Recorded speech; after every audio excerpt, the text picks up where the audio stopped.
Oke, bismillahirrahmanirrahim. Assalamualaikum warahmatullahi wabarakatuh. Salam inklusi buat kita semua.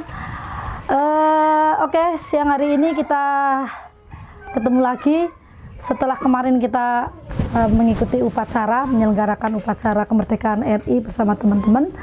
Hari ini kita akan sedikit bercerita mungkin berkait siang hari ini kita akan diundang atau kita dapat undangan dari DPRD Kabupaten Kebumen terkait public hearing untuk rancangan peraturan daerah Kabupaten Kebumen tentang penyelenggaraan perlindungan dan pemenuhan hak disabilitas. Ini untuk raperdanya bisa dilihat di sini. Oke, nanti teman-teman bisa juga untuk akses ini. Nah, oke teman-teman, dan ucapan terima kasih saya mewakili teman-teman Rumah Inklusif, keluarga besar Rumah Inklusif atas undangan yang luar biasa kami terima 2 hari kemarin. Berbicara tentang perlindungan untuk disabilitas, saya kira ini salah satu hal yang memanusiakan manusia di antara kita. Oke, ya pastilah, karena disabilitas itu kan manusia, itu kan hanya penilaian kita sebagai manusia pada manusia yang lain gitu. Nah, kenapa sih kita merasa ini penting? Ya karena memang itu tadi, ini kaitannya tentang peraturan daerah untuk masyarakat, sebagian masyarakat kita yang ternyata secara sosial masih mendapat diskriminatif itu. Nah, ada hal penting apa sih yang saya kira perlu disampaikan di sini? Ya, di sana ada pasal yang tertulis kaitannya dengan pendidikan gitu loh. Berbicara tentang pendidikan ini, saya teringat itu tentang Batik Pegon Aksara. Batik Pegon Aksara itu nanti bisa dilihat di IG-nya tentang Batik Pegon Aksara ini. Tetapi yang jelas ini salah satu temuan kami tentang anak-anak disabilitas, hak-hak terkait pendidikan pada mereka. Sementara di Raperda ini tertulis, teman-teman nanti bisa melihat tentang paling sedikit 1 sekolah inklusi tingkat pendidikan anak usia dini dan pendidikan dasar di setiap kecamatan. Di sini tertulis pendidikan inklusi, tetapi hanya diselenggarakan setiap jenjangnya dalam 1 kecamatan. Bisa dibayangkan bukan bagaimana ketika di kecamatan tersebut ada ratusan atau bahkan mungkin ribuan anak disabilitas dan untuk mengakses pendidikan hanya 1 sekolahan. Bagaimana?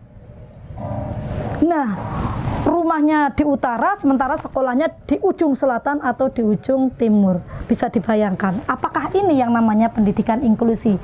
Kalau kita bicara pendidikan inklusi, ya harusnya semua sekolah harus menerima anak-anak seperti apapun itu. Nah, ini salah satu masukan dari kami, jangan membatasi untuk pendidikan, itu seperti itu. Terus ada juga di sini terkait tentang alat bantu kesehatan.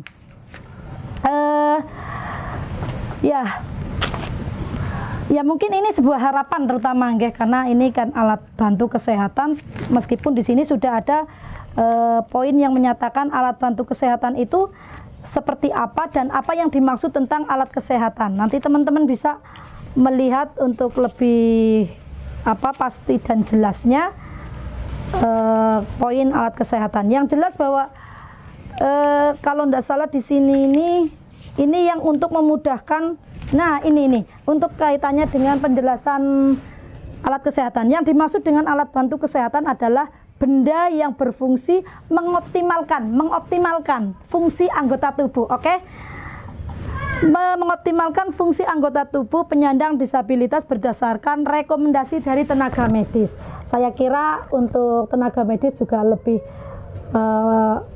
mengerti tentang hal ini, dan karena saya bukan di dunianya, saya kira ini biasanya nih ya yang kami sering temukan itu alat bantu di sini yang sering kita tahu itu ya kursi roda.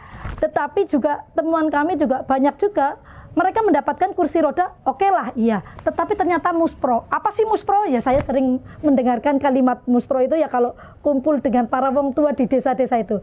Muspro, mubah, orang ono fungsine. Karena ternyata mereka mendapatkan kursi roda, tetapi tidak disesuaikan dengan kebutuhan anggota tubuhnya atau tidak sesuai dengan apa ya, rupa atau bentuk tubuh mereka, sehingga pada akhirnya alat bantu seperti kursi roda ini tidak mengoptimalkan, tetapi malah justru jadi koyok barang loakan, barang yang hanya usang disimpan di gudangnya. Nah ini saya kira ini menjadi bahan masukan. Misal kayak maaf ya, toilet misal.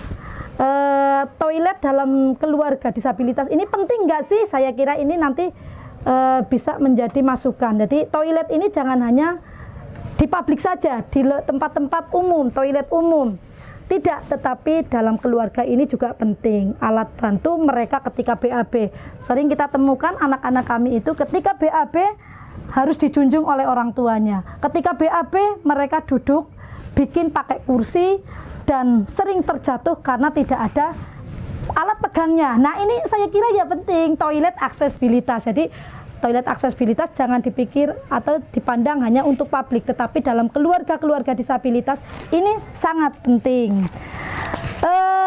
Tentang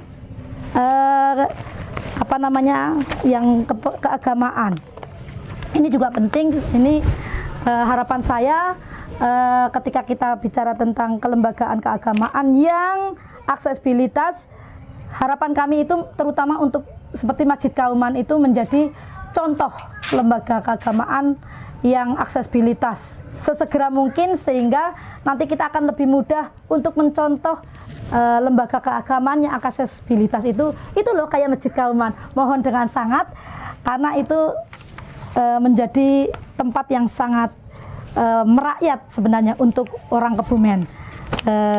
Itu. Dan nah ini obrolan kita tadi pagi-pagi bareng, kebetulan ada Pak Iyin yang mau ngarit, terus Mbak Asmi yang lagi masak, saya sendiri juga lagi nyapu-nyapu, kita ngobrol. Bu In, Anora Perda masa nggak ada sanksinya waktu itu? Loh iya, lah keprisin. Lah wong nyetrum bae, aturan nyetrum ikan bae ada aturannya, masa ini tidak. Nah kita berpikir alangkah lebih baiknya kalau perda ini juga ada sanksinya, karena kalau tidak, sanksi di sini yang dimaksud oleh kita itu ya ketika lembaga-lembaga ataupun pihak-pihak yang ada di sini tidak melakukan perda ini, ya harus ada sanksi, harus ada hukuman, sehingga ada sikap jera dan secepatnya untuk menyelenggarakan perlindungan atau menyelenggarakan yang aksesibilitas.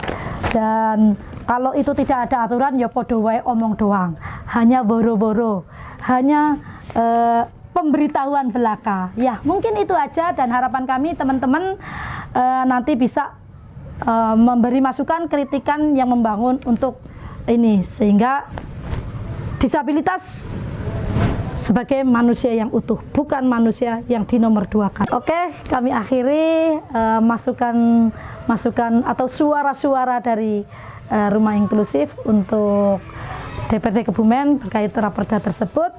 Akhirul kalam, salam inklusi, wassalamualaikum warahmatullahi wabarakatuh. Rumah Inklusi, gembira, berdaya, bersama.